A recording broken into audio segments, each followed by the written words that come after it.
Assalamualaikum warahmatullahi wabarakatuh. Nama saya Surya Haji Prasetyo.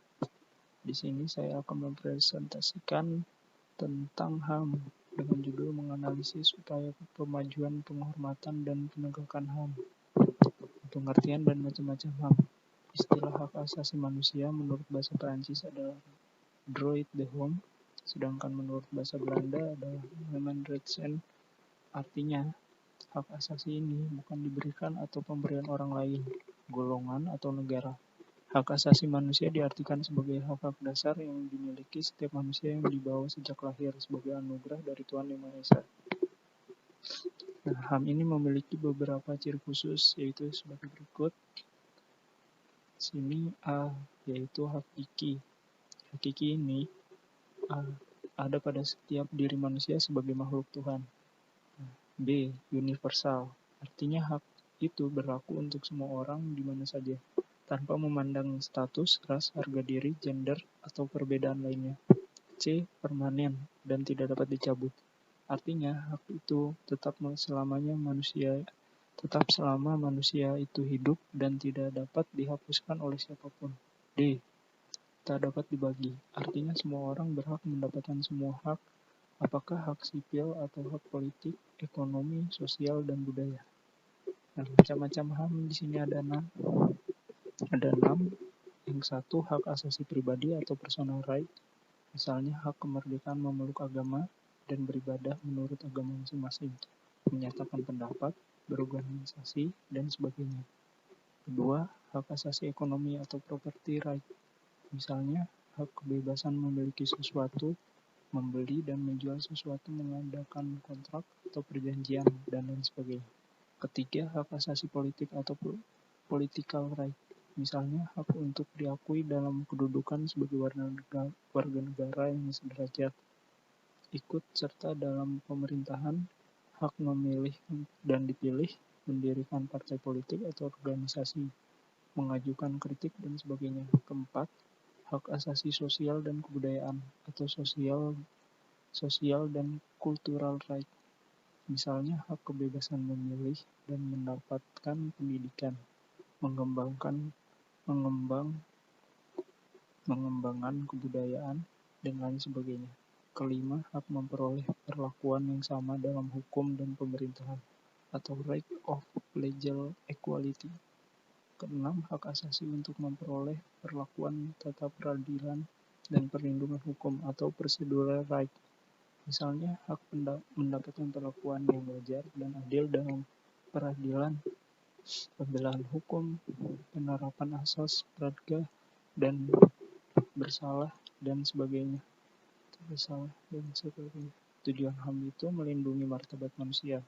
Nah, HAM dalam Undang-Undang 1945 pembukaan alinea 1 menyatakan bahwa sesungguhnya kemerdekaan ialah hak segala bangsa. Alinea ini mengandung dua makna, dalil objektif dan dalil subjektif.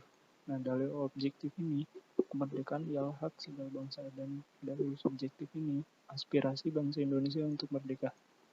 Pembukaan alinea 2 mengantarkan rakyat Indonesia ke depan pintu gerbang kemerdekaan yang merdeka, bersatu, berdaulat, adil, dan makmur. Ini memang hak asasi politik, kedaulatan. Hak asasi ekonomi adalah kemakmuran dan keadilan. Alinea ketiga, atas berkah nama Allah yang Maha Kuasa dan dengan didorongkan oleh keinginan luhur, supaya berkehidupan kebangsaan yang bebas. Ini merupakan pengakuan kemerdekaan sebagai anugerah Tuhan. Alinea keempat, yaitu melindungi segenap bangsa Indonesia dan seluruh tumpah darah Indonesia, memajukan kesejahteraan umum, mencerdaskan kehidupan bangsa, melaksanakan ketertiban dunia. Hal ini merupakan bahwa negara memberikan jaminan hak asasi terhadap warga negaranya. Peran serta masyarakat dalam menegakkan HAM di Indonesia. Kewajiban dasar manusia terhadap HAM sesuai dengan Undang-Undang Nomor 39 Tahun 1999 tentang Hak Asasi Manusia pada bab 6 adalah sebagai berikut. Setiap orang yang berada di wilayah negara Republik Indonesia wajib patuh terhadap peraturan perundang-undangan. hukum tak tertulis, dan hukum internasional mengenai HAM yang telah diterima oleh negara Republik Indonesia, itu pasal 67. Di sini pasal 69 ayat 1 adalah setiap orang wajib menghormati HAM orang lain, moral, etika, dan tata tertib kehidupan bermasyarakat, berbangsa, dan bernegara. Pasal 69 ayat 2, setiap HAM seseorang menimbulkan kewajiban dasar dan tanggung jawab untuk menghormati hak-hak orang lain secara timbal balik. Pasal 70, dalam menjalankan hak dan kebebasannya, setiap orang wajib tunduk kepada pembatasan dan ditetapkan oleh undang-undang dengan maksud untuk menjamin pengakuan serta penghormatan atas hak dan kebebasan orang lain, dan untuk memenuhi tuntutan yang adil sesuai dengan pertimbangan moral, keamanan, dan ketertiban umum dalam suatu masyarakat demokratis. Nah, di sini juga pemerintah harus menegakkan HAM, harus ikut peran serta dalam penegakan HAM di Indonesia. Nah, HAM sesuai dengan Undang-Undang Nomor 39 Tahun 1999 tentang HAM adalah sebagai berikut. Pemerintah wajib bertanggung jawab menghormati, melindungi, menegakkan, dan memajukan hak asasi manusia sesuai peraturan perundang-undangan dan hukum internasional tentang HAM yang diterima oleh negara Republik Indonesia, itu pasal 71. Pasal 72 adalah kewajiban dan tanggung jawab pemerintah meliputi langkah implementasi yang efektif dalam hukum, politik, ekonomi, sosial, budaya, pertahanan, keamanan negara, dan bidang lain. Nah, setiap hari kita selalu mendengar, membaca, dan melihat baik dari media cetak maupun elektronik berbagai peristiwa pelanggaran HAM.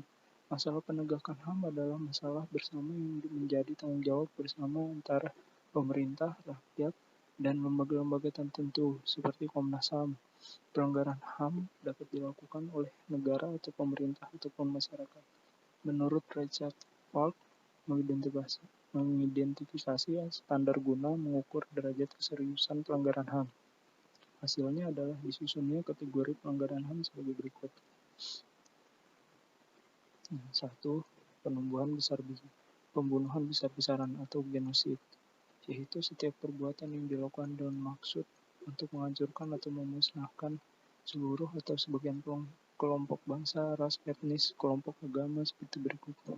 Pembunuhan terhadap anggota kelompok atau suku atau ras yang mengakibatkan kemusnahan secara fisik, baik seluruh maupun sebagian, memaksakan atau mencegah kelahiran kelompok tertentu dengan cara memindahkan atau membunuhnya. Kedua, realisme resmi politik apartheid, yaitu suatu perlakuan politik terhadap etnis, suku bangsa lain berdasarkan perbedaan ras dan warna kulit merupakan kejahatan internasional. Ketiga, terorisme resmi berskala besar. Keempat, pemerintahan totaliter. Kelima, penolakan secara sadar untuk memenuhi kebutuhan dasar manusia. Keenam, perusakan kualitas lingkungan atau ekosid. Ketujuh, kejahatan perang. Nah, pelanggaran HAM dan penanganannya. Yang termasuk jenis pelanggaran HAM berat adalah sebagai berikut.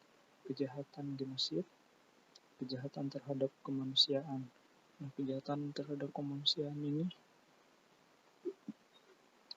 kejahatan genosid ini, yaitu setiap perbuatan yang dilakukan dengan maksud untuk menghancurkan atau memusnahkan seluruh atau sebagian kelompok ras, bangsa, etnis, atau kelompok agama. Sebagai berikut, pembunuhan terhadap anggota kelompok atau suku atau ras yang mengakibatkan kemusnahan secara fisik, baik seluruh maupun sebagian. Sedangkan kejahatan kemanusiaan adalah suatu perbuatan yang dilakukan sebagai bagian dari serangan yang meluas atau sistematik. Yang diketahuinya sebagai serangan tersebut ditunjukkan secara langsung terhadap penduduk sipil berupa hal-hal sebagai berikut.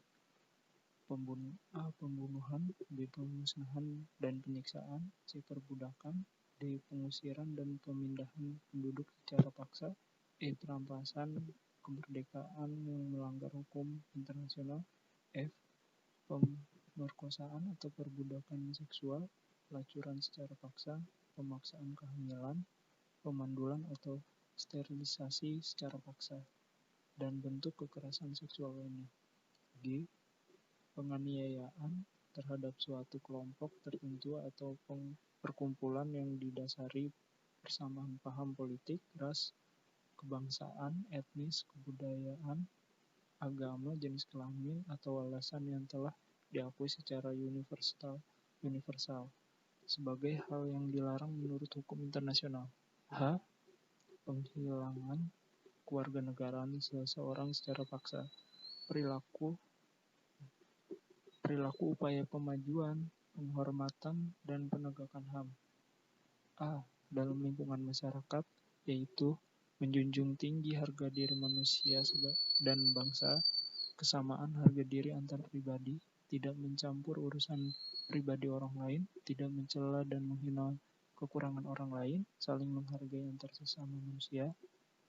Dalam lingkungan bangsa dan negara, yaitu mengesahkan kemiskinan agar menjadi manusia yang layak. Gerakan orang tua asuh mengefektifkan wajib belajar 12 tahun. Bagi perusahaan besar perlu menjadi bapak angkat bagi pengrajin kecil. Kesimpulannya, hak asasi manusia disingkat sebagai HAM. Bahasa Inggris yaitu Human Rights, bahasa Perancis Droit de l'homme adalah sebuah konsep hukum dan normatif yang menyatakan bahwa manusia memiliki hak yang melekat pada dirinya karena ia adalah seorang manusia. Hak asasi manusia berlaku kapanpun, dimanapun, dan pada siapapun, sehingga sifatnya universal. HAM pada prinsipnya tidak dapat dicabut. Hak asasi manusia juga tidak dapat dibagi-bagi, saling berhubungan dan saling bergantung. Hak asasi manusia biasanya dialamatkan kepada negara, atau dalam kata lain, negaralah yang mengembangkan kewajiban untuk menghormati, melindungi, dan memenuhi hak asasi manusia, termasuk dengan mencegah dan menindaklanjuti pelanggaran yang dilakukan oleh swasta. Dalam terminologi modern, hak asasi manusia dapat digolongkan menjadi hak sipil dan politik yang berkenaan dengan kebebasan sipil. Misalnya hak untuk hidup, hak untuk tidak disiksa, dan kebebasan berpendapat, serta hak ekonomi, sosial, dan budaya yang berkaitan dengan akses ke barang publik, seperti hak untuk memperoleh pendidikan yang layak, hak atas kesehatan, atau hak atas perumahan. Sekian dari presentasi yang saya bawakan. Maaf jika ada salah-salah kata. Wassalamualaikum warahmatullahi wabarakatuh.